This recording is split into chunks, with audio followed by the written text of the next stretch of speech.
شہر خاموشاں کی داستان کبھی نہیں ہم نے رکھی، کیوں 11 سال سے اس قبر پہ بیٹھ کے عبادت کرتے ہیں۔ پھر یہ ایک قسم کی دل و دماغ میں اس کی تلاش ہی ہوتی تھی۔ جو وقت اس نے میرے ساتھ گزارا ہوا تھا وہ سارا مجھے کمپیوٹر کی طرح ذہن میں چلتا تھا۔ باپ کی محبت کی بہت بڑی داستان ہے۔ مجھے یوں محسوس ہوتا ہے جیسے میرا بیٹا میرے پاس ہی، کئی گنودگی میں ایسا ہوتا ہے کہ ویسے بالکل میرا بیٹا میرے پاس ہے۔ جتنی مرضی بارش سردی ہو، پر مجھے سردیوں میں بھی بارش ہو تو پھر بھی آتے ہیں۔ پھر بالکل سردیوں میں یہ ہے اصل باپ۔ بسم اللہ الرحمن الرحیم۔ السلام علیکم ناظرین، پاکستان آن ایئر کے ساتھ علی محمد آپ کی خدمت میں حاضر ہے۔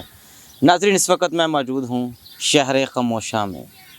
شہر خاموشاں کی داستان کبھی نہیں ہم نے رکھی، تو آج ہم داستان رکھیں گے شاعر خاموشاں میں بیٹھے ہوئے ایک شخص کی۔ کیا سٹوری ہے اور کیوں 11 سال سے اس قبر پہ بیٹھ کے عبادت کرتے ہیں۔ السلام علیکم۔ وعلیکم السلام۔ پہلے تو ہمارے ناظرین کو اپنا نام بتائیے گا۔ محمد مبارک ملک۔ محمد مبارک ملک صاحب، جناب آپ یہاں سے کتنے عرصہ سے، تقریباً میرے خیال میں کچھ 10+ سال سے یہاں پہ بیٹھے ہیں؟ میں 11 سال اور 2.5 مہینے ہو گئے ہیں۔ تقریباً 11 سال سے زیادہ آپ یہاں پہ بیٹھے عبادت کرتے ہیں یا بس اپنے بیٹے کے گھر آتا ہوں، اسے ملنے کے لیے آتا ہوں۔ یہ جس قبر پہ بیٹھے ہوئے ہیں، جس قبر پہ بیٹھے ہوئے ہیں، یہ آپ کا بیٹا ہے؟ جی میرا بیٹا ہے۔ اچھا، اس کو کتنا عرصہ ہو گیا ڈیتھ ہوئے؟ یہ 11 بس جس دن سے اس کو یہاں میں نے لایا ہوں اس دن سے آج تک پھر میں نے کوئی ناغہ نہیں ڈالا۔ پھر اللہ تعالیٰ کی طرف سے ہی بس پھر میں آ رہا ہوں، کوئی ایسی بات نہیں ہوئی کہ کوئی ناغہ ڈلے۔ کتنا ٹائم دیتے ہیں روزانہ آپ اس یہاں پہ؟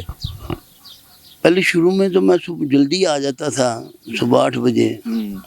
اب جو روٹین ہے میری، یہ نہیں کہ 7-8 سال تک تو میں صبح 8 بجے سے رات 10 بجے تک یہیں رہتا تھا۔ تو اب یہ ہے کہ ظہر کی نماز گھر سے پڑھ کے آتا ہوں، تو آن کر 15-20 منٹ اگر عصر سے پہلے پہنچ جاؤں تو دوستوں میں بیٹھا رہتا ہوں۔ اس کے بعد جب عصر کی اذان ہوتی ہے، عصر کے وقت پھر میں یہاں آ کے بیٹھ جاتا ہوں۔ لوگ تدفین کر کے تو کبھی کبھار آتے ہیں، ہفتے بعد آتے ہیں، لیکن آپ روزانہ ہی کیوں؟ بس یہی بات ہے کہ اللہ وہی کہا ہے کہ اللہ تعالیٰ نے جس طرح کسی کو دل دیا ہوتا ہے نا، اسی طرح کو بس مجھے اپنے بچے سے لگاؤ تھا، محبت تھی، پیار تھا۔ پیار تو سبھی کو ہوتا ہے، تو پھر اللہ تعالیٰ نے جیسے بھی کرنا ہو تو اس طرح کی پھر یعنی کہ مجھے گھر میں چین نہیں آتا تھا۔ جب میں گھر میں جاتا تھا تو مجھے ہر جگہ پہ اپنا بیٹا نظر آتا تھا، تو اس وجہ سے نا میں پھر یہ ایک قسم کی دل و دماغ میں اس کی تلاش ہی ہوتی تھی۔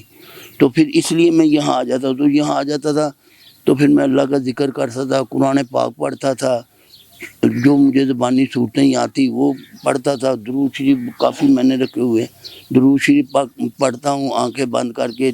یہ سرانے پہ میں بیٹھا ہوں تو پھر مجھے اپنے بیٹے کا جو وقت اس نے میرے ساتھ گزارا ہوا تھا وہ سارا مجھے کمپیوٹر کی طرح ذہن میں چلتا تھا۔ بس ناظرین، باپ کی محبت کی بہت بڑی داستان ہے۔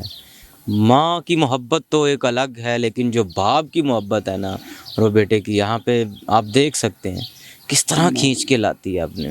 تو کیا کہنا چاہتے ہیں اس باپ اور بیٹے کی محبت کے اوپر؟ والدہ کو بھی مجھے تیار کر کے تو میری وائف ہی بھیجتی ہیں۔ وہ جب تیار کرتی ہیں کپڑے، کہتی ہیں جاؤ بیٹا آپ کا انتظار کر رہا ہے، تو جب میری وائف مجھے کہتی ہیں بیٹا آپ کا انتظار، تو پھر میرا جی چاہتا ہے کہ میں اڑ کے وہاں چلا جاؤں۔ پھر جب میں یہاں آتا ہوں تو مجھے ایسے لگتا ہے جیسے میں آتا بھی یہی ہوں کہ یہ میرے بیٹے، وہ بیٹے میرے پاس رہتے ہیں، یہ میرے بیٹے نے اپنا الگ گھر بنایا ہوا ہے، تو اپنے بیٹے کا گھر سمجھ کے آتا ہوں۔ پھر جہاں کے جو اللہ تعالیٰ نے بنائے ہوئے ہیں رولز، اس کے مطابق پھر قرآن پاک پڑھتا ہوں، درود شریف پڑھتا ہوں۔ جن باتوں سے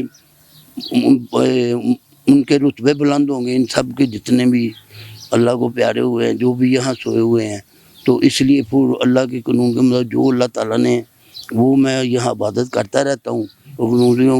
اور بڑا ہی مجھے اچھا لگتا ہے مجھے یوں محسوس ہوتا ہے جیسے میرا بیٹا میرے پاس ہی، کئی گنودگی میں ایسا ہوتا ہے کہ ویسے بالکل میرا بیٹا میرے پاس ہے. اس کا بچپن اسکول میں چھوڑ کے جا رہا ہوں، اسکول سے اس کو واپس لے کے آ رہا ہوں، مجھے پاپا ایک کاپی لے دو، مجھے ٹافی لے. اس کی ساری باتیں میرے یعنی انہی الفاظ اسی آواز میں ریپیٹ ہوتی ہے میرے ذہن میں. بس ایسے بچوں کو کیا کہنا چاہتے ہیں جو اپنے حیات والدین کی قدر نہیں کرتے؟ وہ بدقسمت ہیں، بدبخت ہیں بچے جو اپنے والدین کی طرح. اور والدین کا فرض ہے کہ اپنے بچوں، اللہ تعالیٰ اولاد کی نعمت اسی لیے دیتا ہے کہ اپنے بچوں سے محبت کریں، ان کے ساتھ جڑ جائیں، اپنے بچوں سے جڑیں. پھر جب آپ اپنے بچوں کو پیار دیں گے، اپنے بچوں کو انہیں پتہ چلتا ہے کہ ہمارے ماں باپ، پھر ایسی کوئی بات نہیں کہ پھر اولاد گستاخ ہو.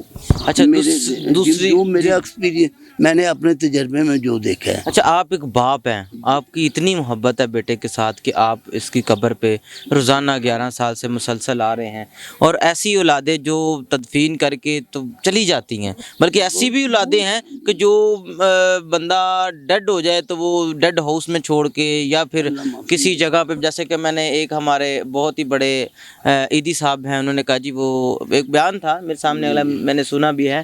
ان کا کہنا یہ تھا کہ ایک میاں بیوی تھے، انہوں نے کہا جی یہ میرے والد ہیں، یہ پیسے رکھ لیں، آپ اس کی خود تدفین کر دیں. ایسے لوگوں کو کیا میسج دیں؟ ایسے لوگوں کو تو میسج یہی ہے کہ بس اللہ تعالیٰ نے ان پر ایک قسم کی، اللہ تعالیٰ نے ان کو یعنی کہ بدبخت کیا ہوتا ہے جو ایسی باتیں کرتے ہیں. وہی بات ہے کہ والدین کو چاہیے اپنی بچوں سے پیار کریں، اور بچوں کو چاہیے کہ اپنے ماں باپ کا احترام کریں.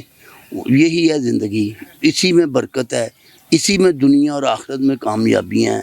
تو جو ایسا نہیں کرتے ان کا ان کو اللہ تعالیٰ کی طرف سے ایسے ہی ماحول ملا ہوتا ہے. ایسے لوگ دنیا میں پھر ناکامیاں لیتے ہیں، اور اچھا نہیں لوگ بس انہیں سمجھتے. بس یہ. اچھا ایک اور بات یہ ہے کہ آپ کے بیٹے کو ویسے بیسیکلی عمر کتنی تھی؟ 27 سال. 27 مکمل جی، ایکوریٹ، بالکل صحیح. میرڈ تھا، شادی شدہ؟ نہیں، غیر شادی شدہ تھا. شادی شدہ تھا. جوانی میں جس کی اولاد دنیا سے کوچ کر جائے، اس کے دل کے اوپر کیا بیتتی ہے. کیونکہ بات یہی زیادہ سوچ شروع سے آتی تھی کہ یہ اس کا کام وقت تھا میں یہاں بیٹھنا، اور میرا کام تھا وہاں ہونا. تو باقی اللہ کو جو منظور. یہی بات. چلیں جی ناظرین، آپ اپنے والدین کا بہت زیادہ خیال رکھا کریں، اور اپنی والدین کو بھی چاہیے اپنی اولاد سے جڑیں، اپنی اولاد سے پیار کریں. بس. اچھا تو اب مجھے یہ بھی بتائیے گا کہ آپ آتے کیسے، پیدل آتے ہیں یا بائک؟ میں سائیکل پہ آتا ہوں، اور وسن پورے سے آتا ہوں. تقریباً 4-5 میل کا راستہ ہے، اور میرا 1.5 گھنٹہ جانے کا اور 1.5 گھنٹہ آنے کا. 3 گھنٹے یہاں آنے کے لیے مجھے مسلسل، آنے اور جانے کے لیے 3 گھنٹے مسلسل سائیکل چلاتا ہوں میں. بس. تو اب مجھے ایک اور چیز بتائیے گا کہ جیسا کہ آپ یہاں پہ آتے ہیں تو کیا کیا کچھ پڑھتے رہتے ہیں؟ قرآن پاک تو سب سے پہلے تو قرآن پاک ہے، پھر درود شریف ہے، پھر اسی طرح جو بھی یعنی کہ آتا ہے میرے ساتھ وہ میں پڑھتا رہتا ہوں. بس. اچھا آپ دیکھیے گا کہ اپنے ارد گرد جتنے بھی لوگ دنیا فانی سے کوچ کر گئے ہیں، آپ بھی ان کے لیے دعا کیا کریں، اور اگر آپ کے والدین حیات ہیں تو آپ ان کی عزت کیا کریں. اگر آپ کے والدین دنیا سے کوچ کر گئے ہیں تو آپ ان کے لیے مغفرت کی دعا کیا کریں.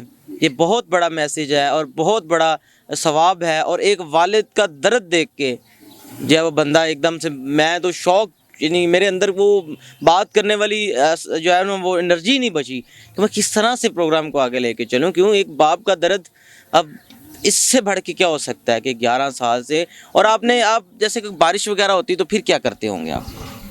کچھ نہیں، پتہ اللہ کی میں جب بارش ہو، ہاں جی، پھر بھی آتا ہوں. جتنی مرضی بارش سردی ہو، بس مجھے سردیوں میں بھی بارش ہو تو پھر بھی آتے ہیں؟ پھر بالکل سردیوں میں. یہ ہے اصل باپ، جس نے بچے کو انگلی پکڑ کے آپ کیا سمجھتے ہیں کہ باپ کا درجہ نارمل نہیں ہے، بہت بڑا درجہ ہے باپ کا. اور یہ باپ نے آج ثابت کیا ہے کہ باپ بہت اہم ہے. باپ کا آپ کی زندگی میں بہت بڑا کردار ہے. آپ باپوں کی عزت کیا کریں، اپنے والدین کی عزت کیا کریں. مجھے اس پروگرام سے دیجیے اجازت، ملتے ہیں کسی اور پروگرام میں، تب تک کے لیے اللہ نگہبان.